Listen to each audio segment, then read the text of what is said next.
Good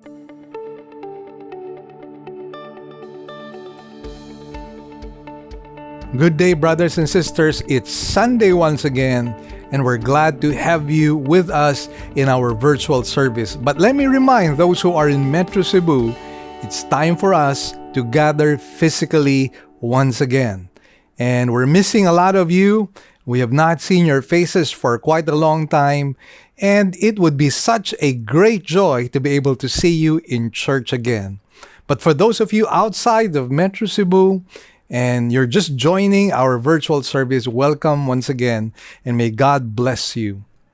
Now, let me just share to you a normal greeting that Paul used whenever he wrote letters to the various churches that he addressed a message to. And normally, as you will see, for example, in Romans chapter 1, he says here in verse 7, the second part, "Grace to you and peace from God, our Father, and the Lord Jesus Christ." Grace to you and peace from God our Father and the Lord Jesus Christ.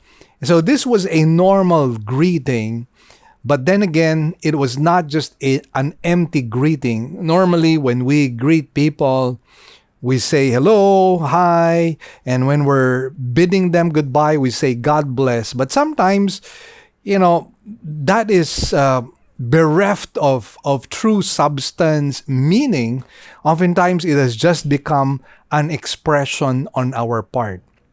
But in the case of Paul, when he says grace and peace to you, it was something that was said with much substance and with much essence, because this represents what we have received as believers in Christ. We have received grace.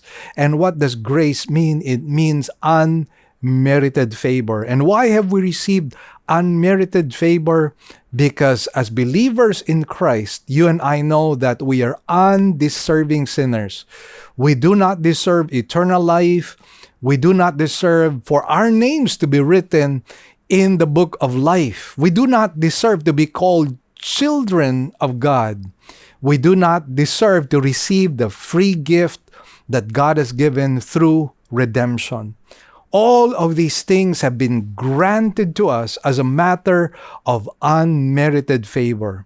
And therefore, what do you call that? You call that grace. You don't deserve it, but God always treats you better than you deserve. We all deserve hell, by the way. We deserve damnation. But instead of hell and damnation, as believers in Christ, we have received redemption and an inheritance that is waiting for us in the heavenlies. But not only that, we have been granted peace by God as well. And this is something that I will explain later on in our service or in our sermon. But there are two things that we receive from the Lord. One is peace with God, and the other one is the peace of God. The peace with God talks about a reconciled relationship with God, which had been broken because of Adam's sin. And all of us are born with this sinful nature. And so we are born with a broken relationship with God. But God provides that opportunity for us to be reconciled with Him through the sacrifice of Jesus Christ.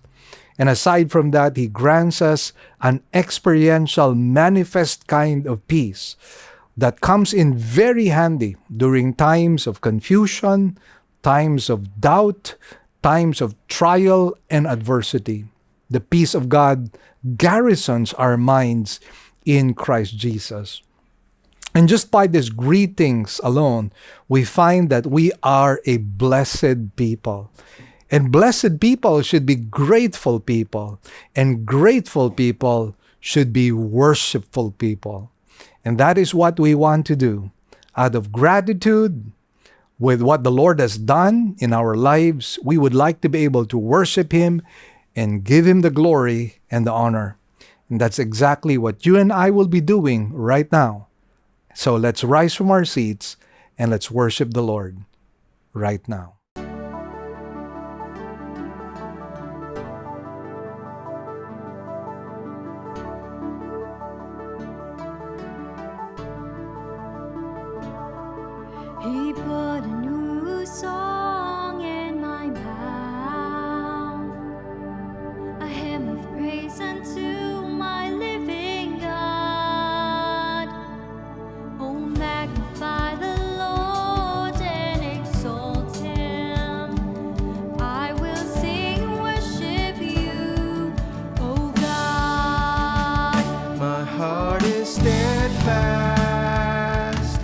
I will not be afraid. Though tomorrow seems uncertain, my heart is steadfast. My times are in your hand. I am safe in you, O Lord, my God. Arise and let us sing to our God.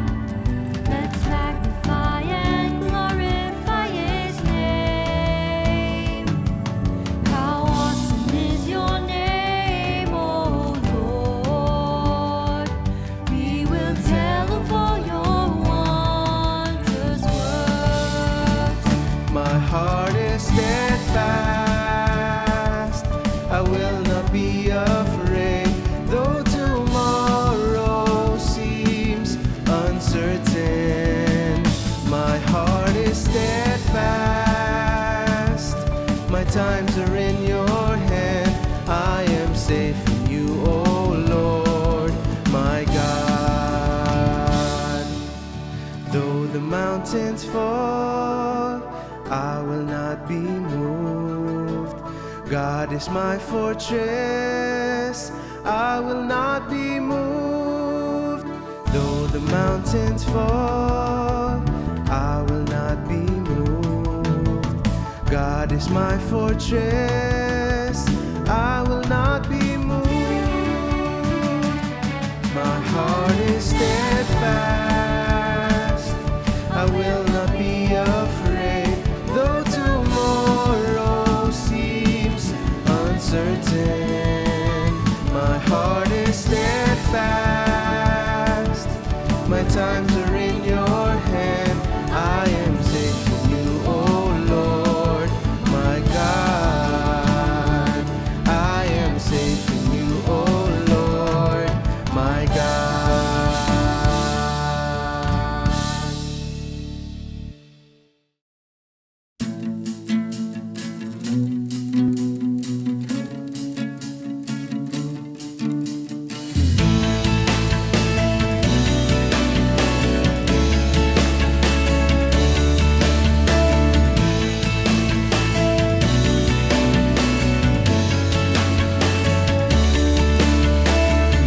You are the Son of God,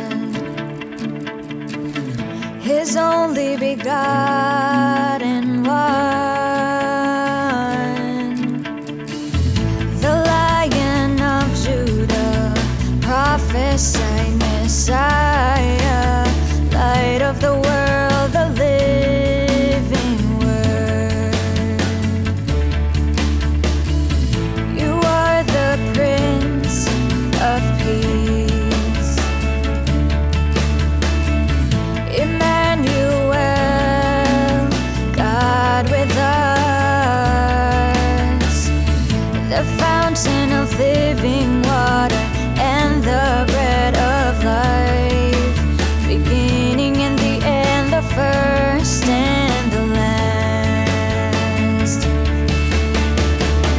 Your name is Jesus. You reign forever, and we worship you for who you are. We crown you King of Kings and crown you Lord of Lords, and we worship you for who you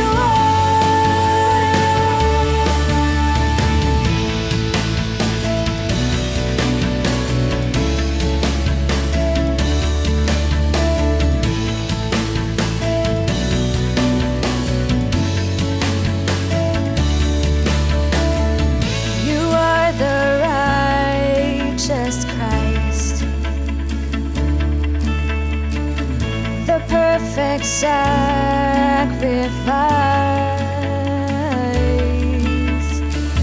the great high priest, mediator, a mercy seat, Savior of the world, our Redeemer.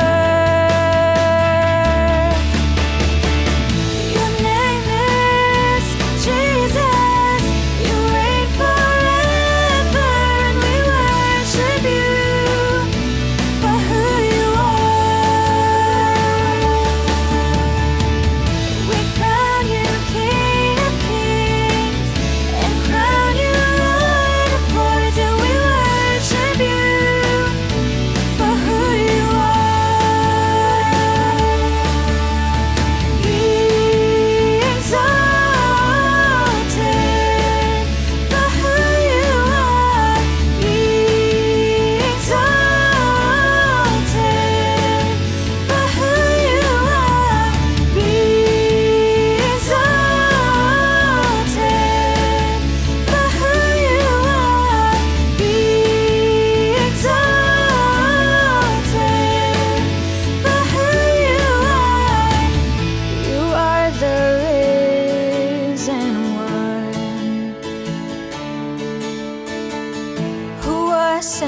you gave me your only Son, unworthy, so unworthy,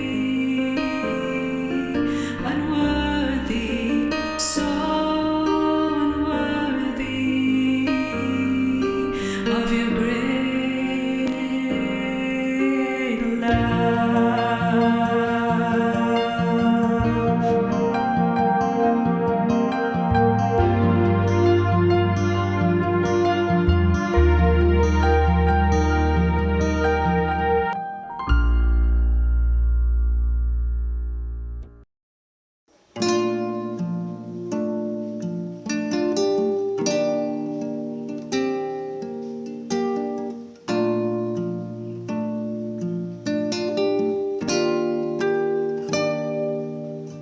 To love you is my heart's desire, to know you as my Lord and King.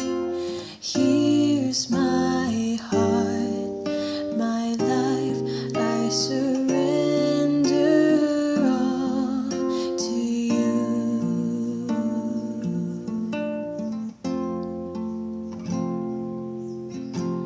Cleanse me from my sinfulness. Wash me with your precious blood. Sanctify my heart, my lips, O Lord, my King.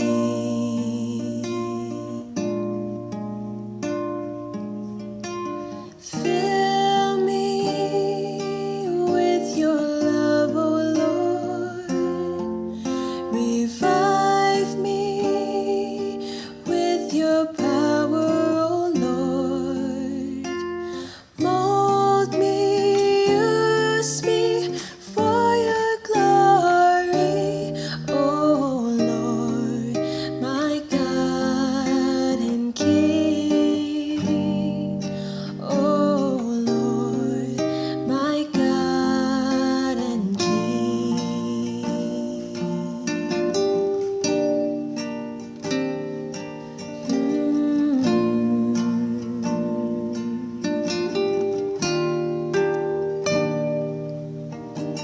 Teach me with your holy word. Keep me faithful to the end. May my life, my words be pleasing to you, O Lord.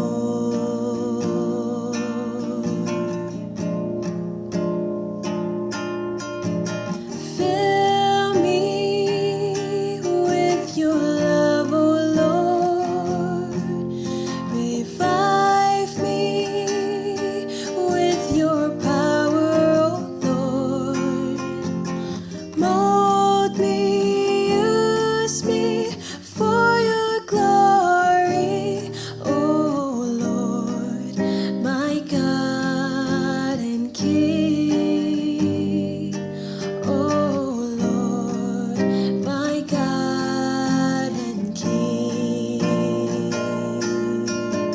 Fill me with your love, O Lord. Revive me with your power, O Lord. Mold me, use me for your glory, O Lord, my God and King. Oh Lord, my God and King. Oh Lord, my God and King.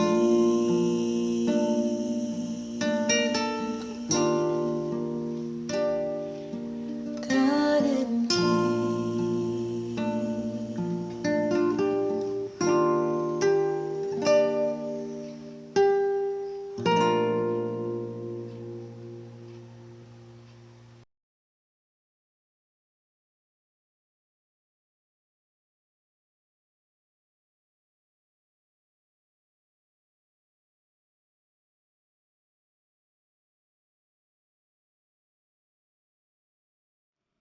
Here are our announcements. We now have two kinds of services. We will still have our virtual services for majority of our members through our Facebook page, Living Word Christian Churches of Cebu, International Incorporated, and our website, www.livingword.ph, and our YouTube channel to view our services. We enjoin you to watch the coverage of our service every Sunday at 9 o'clock in the morning. Great news, everyone. We already have 3 weekend services. Every Saturday at 9 a.m. for the Cebuano service, and 2 services on Sundays at 9 a.m. and 4 p.m. for the English services. Good news, brothers and sisters, Enough is Enough is making a comeback in our church right now. And we are selling it again at 275 pesos here in our church. And you can get a copy right now and share it among your friends. We'd also like to thank our partners, our members who have been consistently giving to partner with us in the work of the Lord. We'd like to share our giving channels to those who would like to partner with us in the work of the Lord. You can deposit your love offerings to the following banks. Banco de Oro. Account name is LWCCCII. The account number is 001-000-60800. We also have a BPI account. Account name is Living Word Christian Ministries, Cebu Incorporated. Account number is 1021023481.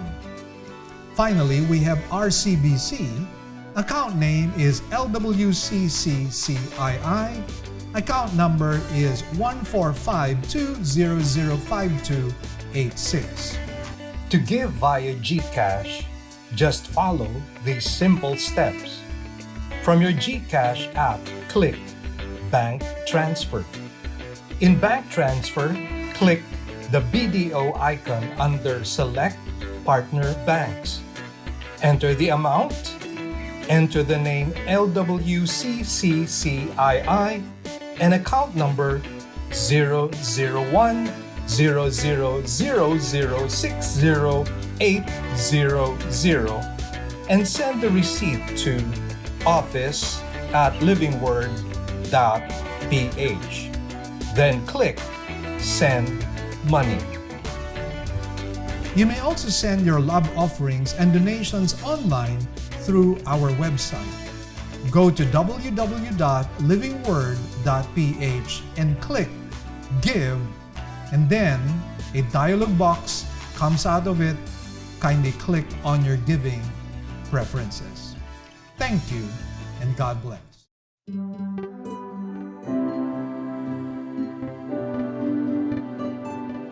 The title of today's sermon is The Terms of Gospel Engagement.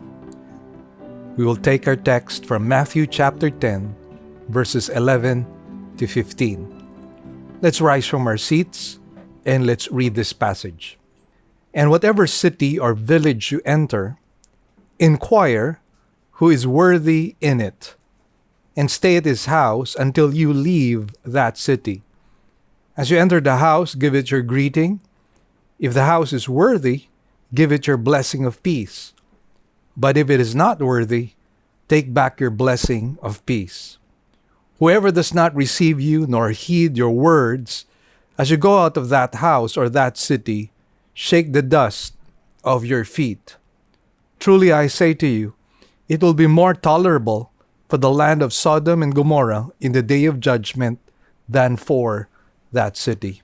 Let's bow our heads in prayer. Heavenly Father, we thank you and bless you, Lord, for this day. Thank you for this time that we could study your word. And once again, we ask the teaching ministry of the Holy Spirit to be with us. Allow me, Lord, to speak in a succinct manner so that your people might understand your word and your will for them. Lord, we submit ourselves to you and we give you thanks and praise in Jesus' name. Amen and amen. Now, As we very well know, we have been given by God the Great Commission. Matthew 28 states that we are to go and make disciples of all nations, baptizing them in the name of the Father and the Son and the Holy Spirit. So this Great Commission is tasked for all believers. It is not just something that is tasked for the apostles, but this is something that is given to all members of the body of Christ. Sadly, today, when we do a survey, it seems like 90% of believers do not get to share the gospel, not even in their own lifetime. And this is a sad testimony for the church, because the Great Commission has now become the Great Omission. And so for those of you who believe that you are part of the body of Christ, you have surrendered your life to Jesus Christ as Lord and Savior, remember this: we have been given a commandment. We have been given an imperative by the Lord to share His gospel, to disciple the nations. And again, I pray that you might take this seriously and not casually, because I think for most believers, they think that this is something that is optional. Of course, as we talk about the terms of gospel engagement, we realize that we will always have two reactions. One reaction would be that which is positive, and the other reaction would be that which is negative. We can say that we could be accepted or we could be rejected. Now, having said that, these responses correspond to a particular response coming from us as well, together with God Himself. And these are the things that we will be studying today, and I'd like to present to you a little outline of our study. Basically, we just have 2 points. And the first would be the response to those who respond positively, and we find this in verses 11 to 13a. And then our second major point is response to those who respond negatively, which we find in 13b to verse 15. In 13b to verse 14, we find the messenger's response, and then in verse 15, God's response, which is the certainty of judgment. So let's dive into our study, and let's have a look at the response to those who respond positively in verses 11 to 13a. The first thing that we are to do is inquire for sympathizers. This is found in verse 11a. It reads, "And whatever city or village you enter, inquire who is worthy in it." Now, let's do a little word study here, and let's find out what the meaning of the word inquire is. Now, in the original Greek, what it means is to search out. And basically, what we are talking about is something like an intelligence report. And that tells us that the work of evangelism, or the gospel work, is supposed to be an intelligent work. We are to use our minds, our common sense, and our observation. And these are things that we are not to take for granted, because obviously, we do not want to waste our time, our resources, our effort, our blood, sweat, and tears, so to speak. We want to do something that is well calculated, something that is well measured, so that there will be less mistakes and less error in our gospel engagement. So this tells us, yes, we are to be zealous, but at the same time, we must apply wisdom to our zealousness. And oftentimes, this is what is lacking. Oftentimes, we shoot our foot with our mouth, because oftentimes we're not well prepared. We have not searched out and investigated rather thoroughly. And because of this, there's been a lot of waste, a lot of energy that is not put to good use. And so, once again, this teaches us that the Lord wants us to do intelligent work in gospel engagement. Now, the search obviously involves those who are receptive to the gospel. And somehow, this is something that we can probably discern through the body language and through the way we are received into a particular home. And that is why we have to be good judges of character. We have to exercise discernment, because it is only through this that we might be able to find out if some people are somehow open to the gospel. We are to remind ourselves that the Lord Jesus Christ himself said that we are not to give pearls to swine. We are not to give that which is precious to those who would trample upon the Word of God and the gospel of Jesus Christ. Now, in verse 11b to verse 13a, we find that we are to confirm and bless if you or if we are received. And so again, reading back into verse 11, it says, "And whatever city or village you enter, inquire who is worthy in it, and stay at his house until you leave that city." As soon as there is confirmation that the person that we are talking to happens to be open, then we are to receive the hospitality of that person. You see, among the Jews, this was something that was very common in their culture. Whenever they have guests, they would extend hospitality. And obviously, if you were an apostle or a messenger of God or a prophet of God, you have to accept that hospitality, because the people who would extend that would be offended if somehow you did not accept that hospitality. And they might even think that you're looking for more comfortable quarters or accommodations. And we are to show to people that we are people who are content. We are people who are humble. We are people who are willing to accept whatever is there on the table. And I think that is a missionary mindset. It is the mark, really, of a true prophet of God, because a true prophet of God does not have a selfish agenda.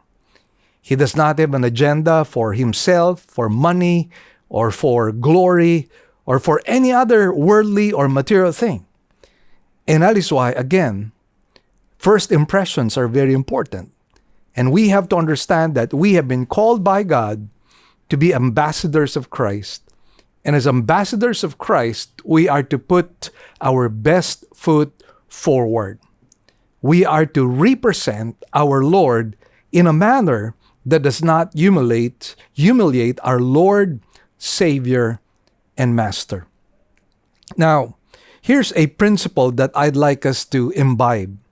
We are to be sensitive to those we minister to and not cause any stumbling block to the gospel. You see, in my ministry for about 40 years now, I've always thought and been very sensitive to people, or I've been very sensitive about the feelings of people. Because I know that if I somehow miscalculate and become a very poor judge of character, I might create impediments towards the gospel. Having said that, therefore, I take extra precaution. And what I do is, there are certain things that I hold back somewhat, even though I might consider it something that is a privilege or a right that I have. But then again, I suffer things for the sake of the gospel. And that was what the Lord wanted to teach his people. And that is exactly the philosophy of ministry that Paul had. I just like to read to you a passage here in 1 Corinthians chapter 9, verses 18 and following. Paul states, "What then is my reward? That when I preach the gospel, I may offer the gospel without charge, so as not to make full use of my right in the gospel. For though I am free from all men, I have made myself a slave to all, so that I may win more. To the Jews I became as a Jew, so that I might win Jews. To those who are under the law, as under the law, though not being myself under the law, so that I might win those who are under the law. To those who are without law, as without law, though not being without the law of God, but under the law of Christ, so that I might win those who are without law. To the weak I became weak, that I might win the weak. I have become all things to all men, so that I may by all means save some. I do all things for the sake of the gospel, so that I may become a fellow partaker of it. You know, what we see here is that Paul was quite sensitive towards the feelings and the mindset of other people. And one of the things that Paul did not want to happen is that he would be mistaken to be a peddler of God's word. Because, quite frankly, there were some people during the time of Paul who were preaching the word of God and preaching the gospel, but their motives were quite impure. They were not there for the sake of the souls of men, but they were there to be able to dig deep into the pockets of people. In other words, they were, quote unquote, selling the word of God. And that is why these people were, quote unquote, professional. And they were very proud that they received remuneration. They were very proud that they would receive an honorarium for their preaching engagements. Now, I'm not saying at all that to have a salary or to have remuneration or to receive love offerings is wrong. What I'm saying is that is never our motive in preaching the gospel. If people give voluntary to us, then that's fine. But then again, that is not something that we seek. My principle in ministry is whether we feast or fast, let us preach the gospel with zeal and with passion. So it doesn't really matter if people are touched by God to provide or not, because after all, the Lord is our employer, and what the Lord had taught in the previous sermon is that He would provide for us. And He can do that in so many ways. And we just have to trust Him. The important thing is that we be mindful of the feelings of people, that we condescend to their level. We look for common denominators to prevent ourselves from becoming stumbling blocks to people. We don't want that to happen. We don't want to be the reason why people reject the gospel. If people will reject the gospel, let them reject it, but not because of us. And that is why, again, it is very important that we maintain a kind of philosophy and mindset whereby we are sensitive towards the feelings of other people. We are mindful of their own place and state in life. And that being the case, we will be more effective because empathy is very important. If we empathize and put ourselves in the shoes of other people, we would best be able to communicate to them in a manner that they can understand, in a manner that is sympathetic, in a manner that understands where they are. And that is what we need to do. We need to reach right down to where they are and pull them up from that miry clay so that they might become open to the gospel of Jesus Christ. Now, I recall a certain quotation which says, it was Hubert Humphrey, by the way, who said this: though everyone has an equal right to speak, not all have earned the right to be taken seriously. Again, it says not all have earned the right to be taken seriously. Now, as a practical example, I've been invited to many places. Sometimes I've been invited to offices or to certain groups for me to do seminars or for me to do a little conference or a little talk. And in those situations, I am very, very careful in my dealings with people. And there have been occasions, although it is normal practice that when you preach or minister in a particular place, sometimes they would give you an honorarium or a love offering. And yes, of course, sometimes when I feel it is right for me to accept, then I would. But at other times, I would refuse to receive an honorarium or refuse to receive a love offering. And sometimes what I even do is when a love offering is given to me, I would hand it over to somebody else who happens to be in that group or in that congregation.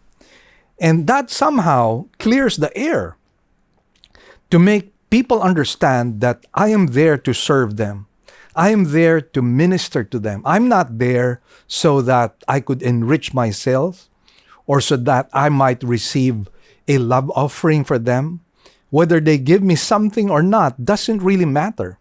What is important is that I be able to minister in a manner wherein there is no impediment or stumbling block to the gospel. The gospel should be primary in our minds and in our hearts. That should be our agenda, the souls of men. And friends, you will not be an effective minister of God if somehow in your heart, your desire is that you minister for a price. And that is not right. Many who do that happen to be false prophets. And you don't want to be labeled a false prophet. Now, another principle that we find here is that when you accept the hospitality of people and stay for an extended time with them, it provides opportunities for discipleship and evangelism. Because normally when you're sitting on a table or probably having dinner or lunch or whatever, there would be interaction, there would be engagement. And obviously there would be times wherein there would be queries and questions that would be asked. And that provides you an opportunity to expand the knowledge of people you are ministering to. And eventually, if and when they accept the gospel, the knowledge that you somehow extend to them becomes quite useful later on, because whatever you share to them, they will be able to share to others as well. And so again, that is another advantage of receiving hospitality from people who are open to the gospel. Now, a third principle is this. The apostles' conduct will be a chance to display their life testimony. And this is what we want to do. This is what we want to happen. That when we are in a house, people might observe us. I always say this, talk is cheap. And people would listen more to our actions than to the words that we share to them. And that is why when we accept hospitality, we provide an opportunity for ourselves to display our good conduct, to display our good work, to display our virtues. And people, when they observe that we are sincere, that we are earnest, and that we are people of integrity, they will listen to the merits of our faith. Because somehow they see that we are credible, that we are people who can be trusted. Now let's move on and read verses 12 and 13. It says, "As you enter the house, give it your greeting. If the house is worthy, give it your blessing of peace." Now, the word greeting here is synonymous to the blessing of peace. Now, normally, even today, when you go to Israel, normally people greet each other with the word peace or the word shalom. Now, this carries a much deeper meaning of total well-being and wholeness of body, mind, and spirit. It was not an ordinary greeting, but it had real value. You see, receptivity to the gospel and its ministers has its own blessings, foremost of which is salvation or the gift of eternal life. What we would actually receive would be two quote-unquote shaloms: peace with God and the peace of God. Again, those are two different things.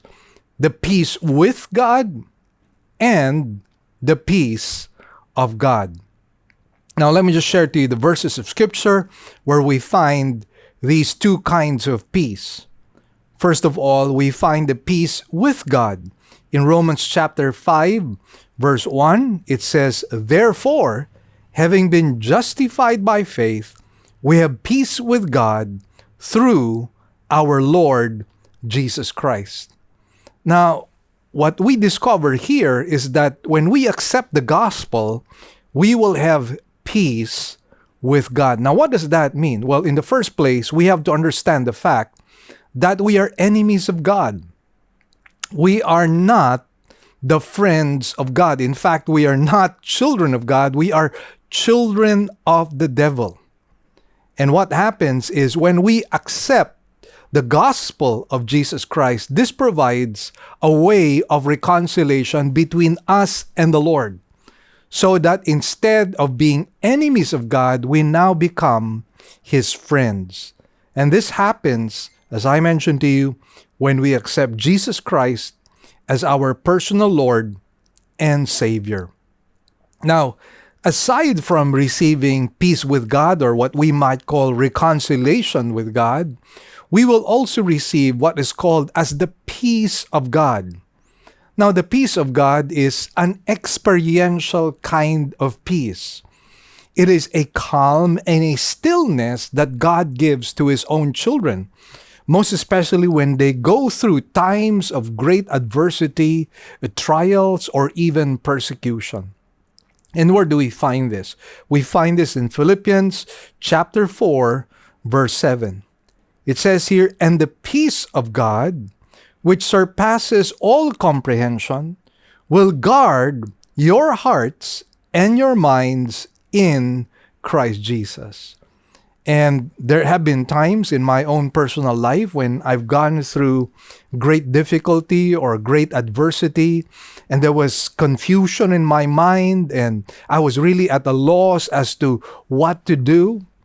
But during those difficult times, as I come in prayer before the Lord, as I meditate on God's Word, God somehow gives me a peace. And again, this is a description that was given by the Lord, a peace that the world does not understand, a peace that the world cannot give. And again, this is an experiential kind of peace. And so again, this is what receptivity to the gospel brings on the table. It brings peace with God and the peace of God.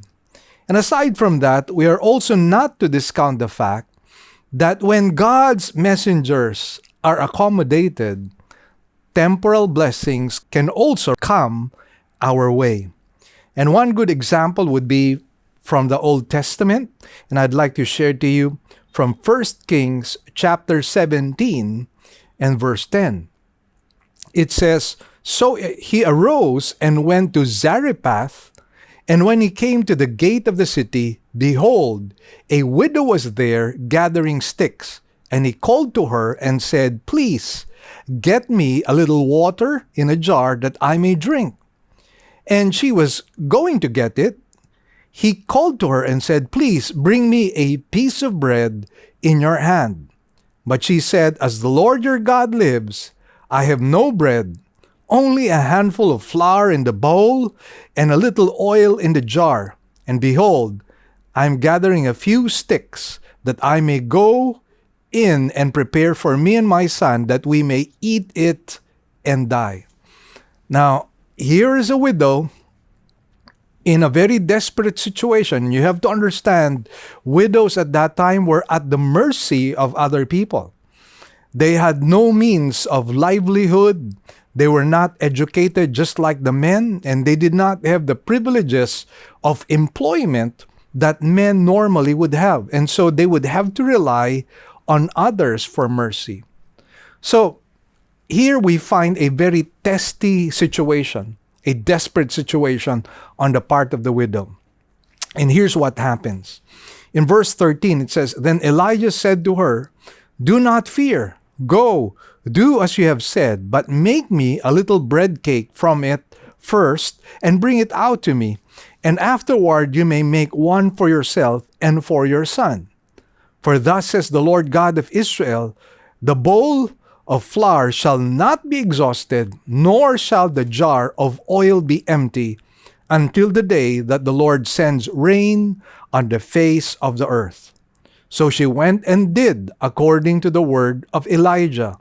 And she and he and her household ate for many days. The bowl of flour was not exhausted, nor did the jar of oil become empty, according to the word of the Lord, which he spoke through Elijah. So what do we see here? We find here a very good example of a woman who was in a desperate situation. She had desperate needs, and according to her, she was simply wanting to eat her last meal, and after that, she was preparing to die. But then Elijah persuaded her to provide a loaf of bread. And guess what happened? The result was God multiplied the food for their own sustenance. And so for many, many days, maybe even months, they were well provided for. Now, do you think this would have happened, or the woman or the widow would have been blessed if she did not follow the instructions of Elijah, if she did not show hospitality to Elijah? I believe the blessing would not have come, the provisions would not have come. But because she was willing to share what she had, the Lord provided for her. Well, again, the scriptures tell us that when we give, it shall be given back to us, pressed down, shaken together, and running over. And this is what happens, most especially when we are willing to bless those who are messengers of the Lord. Now, there are other verses of Scripture that will tell you that when we are receptive to the gospel and its messengers, there's always blessing, not just spiritual blessing, but even temporal blessing. Let me share to you a few other verses of Scripture. In Matthew 10, verse 41, it says, He who receives a prophet in the name of a prophet shall receive a prophet's reward. And he who receives a righteous man in the name of a righteous man shall receive a righteous man's reward. As the Bible clearly states, God is a rewarder of those that diligently seek Him. And in this particular case, when we somehow minister to the needs of prophets or even righteous men, the Bible declares that there is a prophet's reward and a righteous man's reward. Now, another verse of Scripture would be in verse 42. It says in Matthew 10, verse 42, And whoever in the name of a disciple gives to one of these little ones even a cup of cold water to drink, truly I say to you, he shall not lose his reward. I've always said, God is no man's debtor. Whatever we give, God will give it back to us and even more. And that is what we see even as we minister to the Lord's people, the Lord's prophets, the Lord's messengers. Now, we go now to our second major point, the response to those who respond negatively, as we find it in verses 13b to verse 15. But first of all, let's talk about the messenger's response in verses 13b to verse 14, wherein we are to negate the blessing if the confirmation is negative. We find this in verses 13b. It says, "But if it is not worthy, take back your blessing of peace." Take back your blessing of peace. Now, what does this expression mean? It is actually an Oriental expression signifying withdrawal of favor or blessing. These people could have been blessed, most especially in the area of salvation. They could have been given the free gift of eternal life if only they were receptive to the gospel. But then again, the doors have been closed, and not only have the doors been closed to the gospel, the doors have been closed in the matter of blessing and favor coming from the Lord. And that is rather unfortunate. That is missed opportunity. And as the Lord Jesus Christ himself said, when he was rejected by the people of Israel, "You have missed the day of your visitation." And that's exactly what we find here as well. Now, the second response is reject and condemn, which we find in verse 14. Let me read to you verse 14. It says, "Whoever does not receive you, nor heed your words, as you go out of that house or that city, shake the dust off your feet."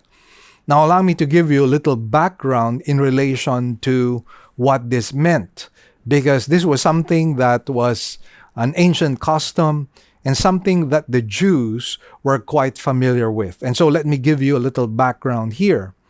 A pious Jew, on leaving Gentile territory, might remove from his feet and clothes all dust of the pagan land now being left behind, thus dissociating himself from pollution of those lands and judgment in store for them.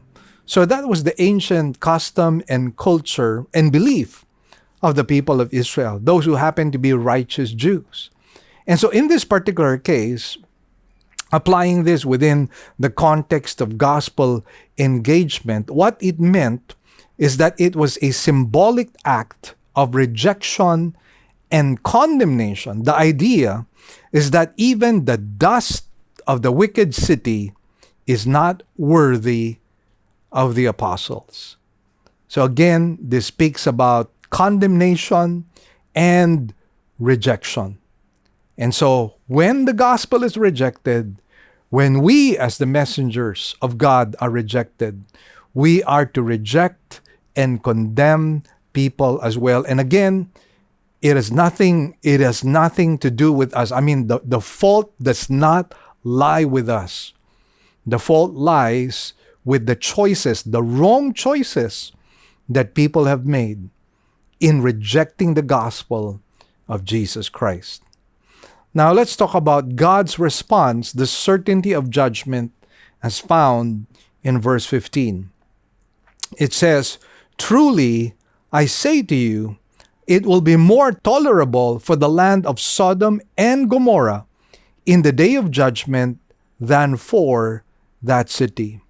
This verse states that judgment will be greater than the judgment that happened in the case of Sodom and Gomorrah. And of course, if you're talking about biblical eschatology here, this will happen. This judgment upon the whole world that rejects Christ would take place in the tribulation period. But aside from that, ultimately, judgment will be in the lake of fire. So yes, there is a stiff price to pay when you reject the messengers of God, when you reject the gospel, when you reject God himself.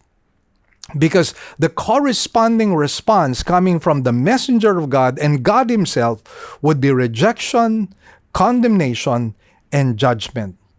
And obviously, this is something that you would not want to happen to yourself. But then again, when we reject the gospel, when we reject God, there are serious consequences that we need to pay for. And that is why, again, we must not take the gospel lightly. when it is presented to us, understand that as the Bible says in the book of Hebrews, today is a day of salvation. If you miss it, you might miss it altogether. It would be presumptuous on our part that we would have many, many chances in hearing the gospel. Of course, in some cases, the forbearance of God and the patience of God is apparent with some people. But then again, let us not be presumptuous that in the same way that God has been forbearing and patient with other people, the same thing would happen in our case. We don't know if hearing the gospel would be the last time would be the last time we would hear it. And therefore, that provides an opportunity or a missed opportunity on our part if we reject the gospel. So there you have it.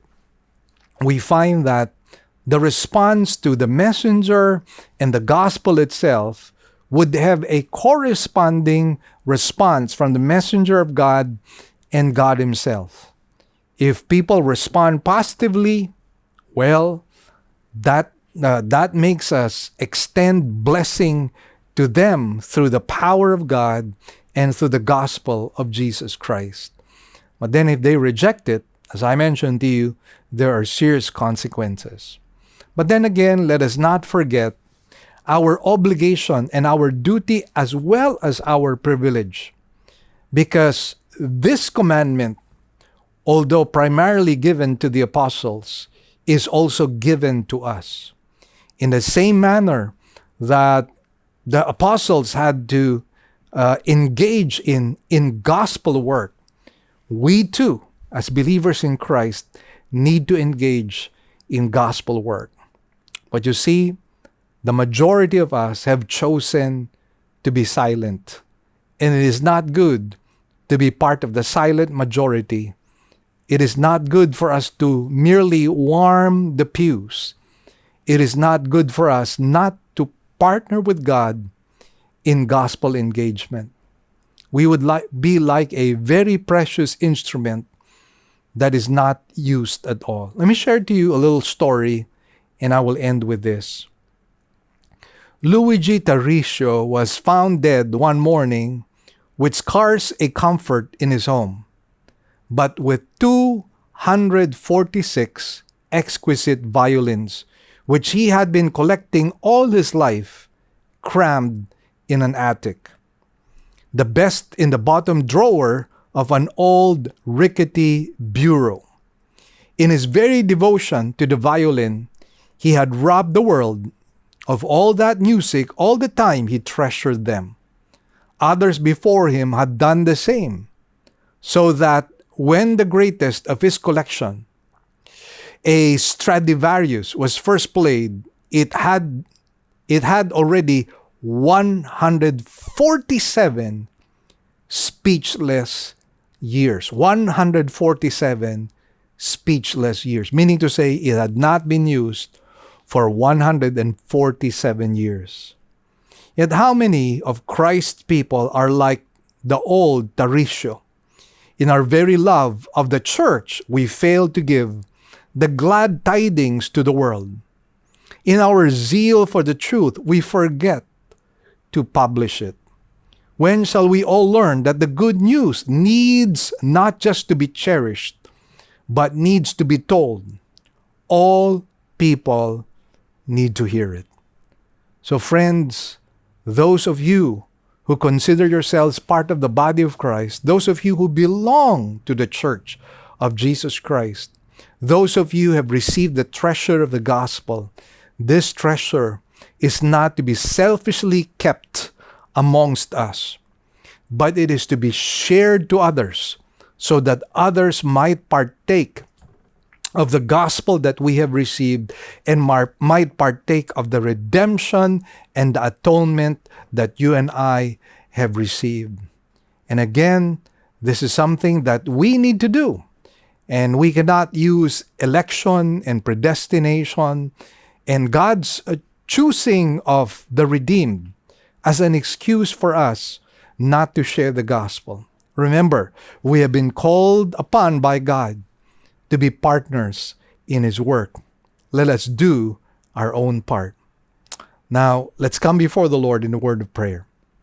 Heavenly Father, we thank you and bless you for today. And thank you, Lord, for showing to us, sharing to us the terms of gospel engagement. And Lord, help us that we might engage in gospel work so that we might partner with you in the work of the gospel. Lord, thank you also for the opportunity to share our resources so that we could participate in that work. And whatever has been achieved today, we give you back the glory, the praises, and the thanks. In Jesus' blessed name we pray. Amen and amen. It's been a blessed Sunday, brothers and sisters. And again, let me remind you that we already have our in-person gathering. And very, very soon, by the way, this is good news, we will soon be transferring to a much bigger hall. We'll probably transfer to the multi-purpose hall very soon. We are just waiting for the acoustic fiber to be delivered, and that will be easily installed in a matter of days. And the moment that happens, we will be ready to go to our multi-purpose hall. And by the way, our sanctuary is now being renovated. It's going to be finished, I believe, in a couple of months. And so after the multi-purpose hall, we will all be back once again in our main sanctuary, and I'm looking forward to it. But then again, please don't wait for that time. Join us in our weekend services. Every Saturday, 9 o'clock in the morning. Every Sunday, 9 o'clock in the morning and 4 p.m. Please join us. We'd love to see you with us. God bless you all. And please don't forget to like and subscribe to our YouTube and Facebook page. And don't forget to share it to your friends. And please hit the notification bell so that you get updated with our videos. God bless you all. We'll see you again next weekend. Here are our announcements. We now have two kinds of services.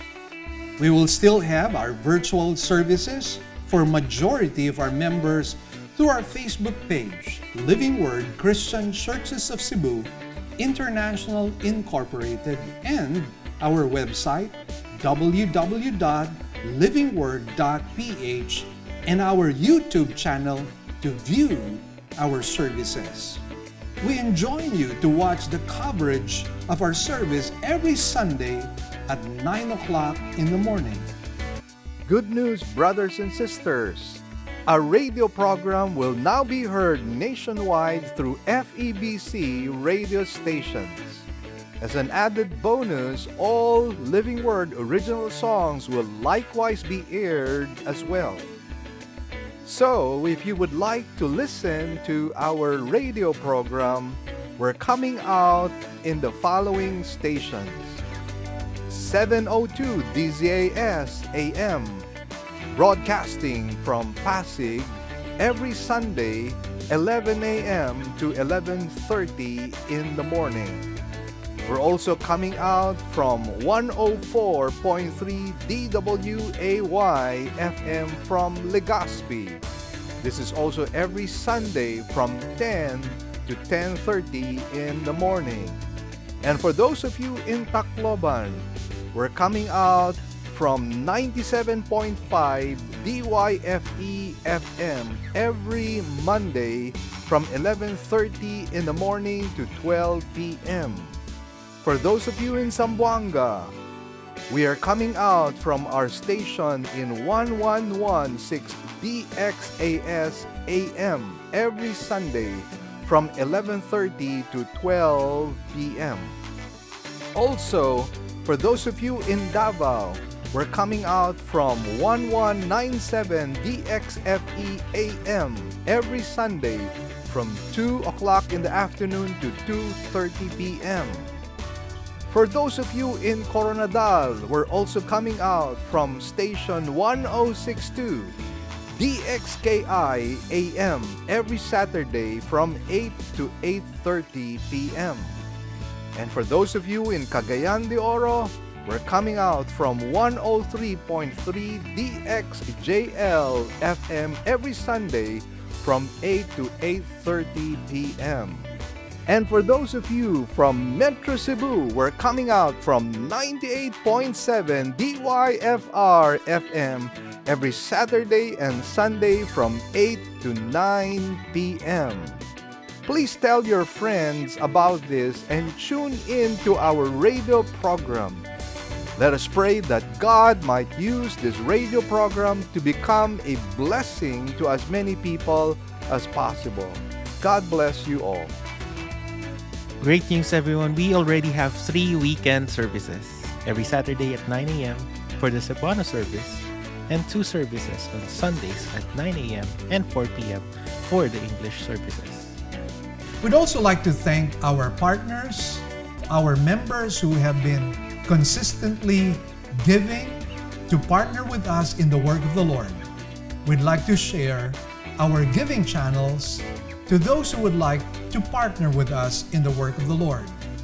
You can deposit your love offerings to the following banks. Banco de Oro. Account name is LWCCCII. The account number is 001-000-060-800. We also have a BPI account. Account name is Living Word Christian Ministries, Cebu Incorporated. Account number is 1021023481. Finally, we have RCBC. Account name is LWCCCII. Account number is 14520052886. To give via GCash, just follow these simple steps. From your GCash app, click Bank Transfer. In Bank Transfer, click the BDO icon under Select Partner Banks. Enter the amount, enter the name LWCCCII and account number 001-000-060-800 and send the receipt to office@livingword.ph. Then click Send Money. You may also send your love offerings and donations online through our website. Go to www.livingword.ph and click Give, and then a dialog box comes out of it. Kindly click on your giving preferences. Thank you, and God bless.